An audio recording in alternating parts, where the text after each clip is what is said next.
तो एपिसोड की स्टार्टिंग में हागोरोमो कहते हैं, छोटे भाई आसुरा ने तुम्हारे रूप में जन्म लिया है। मेरी आंखें तुम्हारे अंदर आसुरा के चाकरा को देख सकती हैं। तुम ये बात सुनकर जरा से भी हैरान नहीं हुए। शायद तुम उसके चाकरा को पहले ही महसूस कर चुके हो और मुझे ये बताने की बिल्कुल भी जरूरत नहीं कि बड़े भाई इंदिरा की जगह पर किसने जन्म लिया है। फिर नारुतो कहता है, और वो है सासके। उधर हम सासके को देखते हैं और हागुरोमो उसे भी वही सब बातें बता रहे होते हैं। फिर नारुतो पूछता है, इसका मतलब हमसे पहले भी किसी ने जन्म लिया था? तो हागुरोमो कहते हैं, तुमसे पहले जिन्होंने जन्म लिया था वो थे हाशिरामा और मादरा उचीहा। हाशिरामा ने आसुरा की जगह पर जन्म लिया था और मादरा था इंदिरा। और ये तो तुम्हें पता ही है उनका अंत कैसे हुआ। मादरा ताकत को लेकर इतना पागल था कि उसने हाशिरामा की भी थोड़ी ताकत चुरा ली, जिसकी वजह से इंदिरा और आसुरा का चाकरा आपस में मिल गया और मादरा रिनेगान को अवेकन कर पाया। फिर नारुतो कहता है, इसका मतलब तुम अपने वंशज की लड़ाई इतने सालों से देखते हुए आ रहे हो?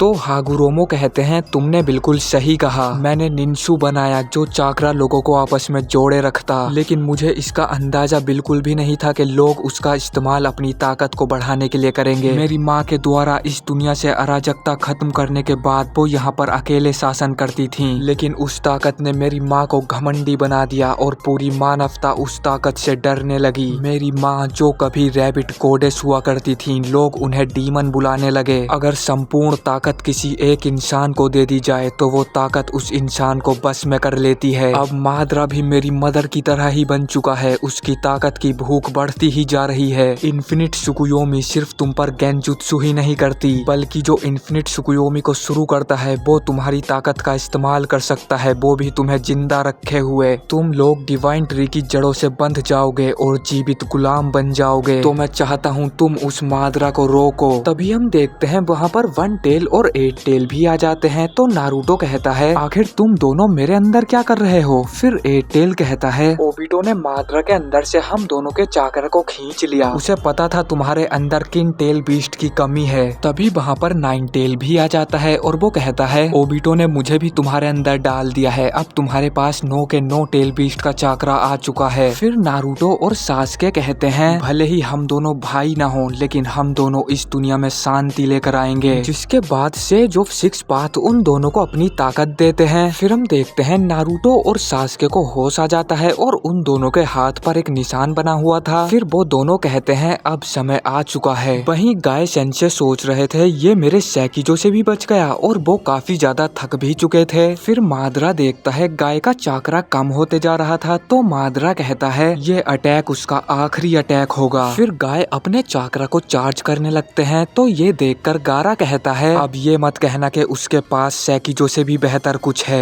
वहीं गाय अपने चाकरा से एक ड्रैगन बना लेते हैं। तो मादरा कहता है, मैं तुम्हारे चाकरा को देखकर ये कह सकता हूँ, मैं इतने सालों में जितने लोगों से लड़ा हूँ, कोई भी ताईजुत्सु में तुम्हें पीछे नहीं छोड़ सकता। मैं मादरा उचीहा घोषित करता हूँ, तुम उनमें सबसे ज्यादा ताकतवर हो। फिर गाय मादरा पर अटैक करने के लिए आगे बढ़ते हैं और हम देखते हैं उनका चाकरा इतना पावरफुल था कि मादरा का हथियार भी मुड़ जाता है। फिर गाय मादरा को एक लात मारते हैं और मादरा की सारी पसलियां टूट जाती हैं। उनके अटैक करने की वजह से वहाँ पर सब कुछ डिस्ट्रॉय हो जाता है। ली और गारा भी दूर जाकर गिरते हैं। फिर ककाशी कहते हैं, ये गाय का आखिरी अटैक था, आखिर यहाँ पर हुआ क्या? वहीं हम गाय को देखते हैं, उनकी हालत बहुत ही खराब हो चुकी थी। उधर मादरा का शरीर भी आधा कट गया होता है। फिर मादरा खुद को हील करने लगता है और वो कहता है, मैं तो लगभग मर ही चुका था, तुम तो बहुत खतरनाक हो, तुम भी मरने ही वाले हो, लेकिन तुम्हारी इज्जत रखने के लिए मैं ही तुम्हें मार देता हूँ। फिर मादरा गाय पर अटैक कर देता है, लेकिन तभी वहाँ पर नारुतो आकर गाय को बचा लेता है। फिर नारुतो गाय के ऊपर हाथ रखता है और गाय का चाकरा वापस आने लगता है। तो मादरा कहता है, नारुतो तुम तो मुझे बदले बदले लग रहे हो, आखिर ओबिटो ने तुम्हारे साथ क्या किया? फिर नारुतो कहता है, तुमने बिल्कुल सही कहा, मैं भी खुद को ढूंढने की कोशिश कर रहा हूँ, लेकिन मुझे लगता है अब मैं सब कुछ बदल सकता हूँ। इसी के साथ ये एपिसोड यहीं पर खत्म हो जाता है। तो अगर आपको ये वीडियो पसंद आई है तो लाइक कर देना। पिछले सभी एपिसोड्स के लिंक आपको डिस्क्रिप्शन बॉक्स में मिल जाएंगे। मैं मिलता हूँ आपसे बहुत जल्द किसी नेक्स्ट वीडियो में।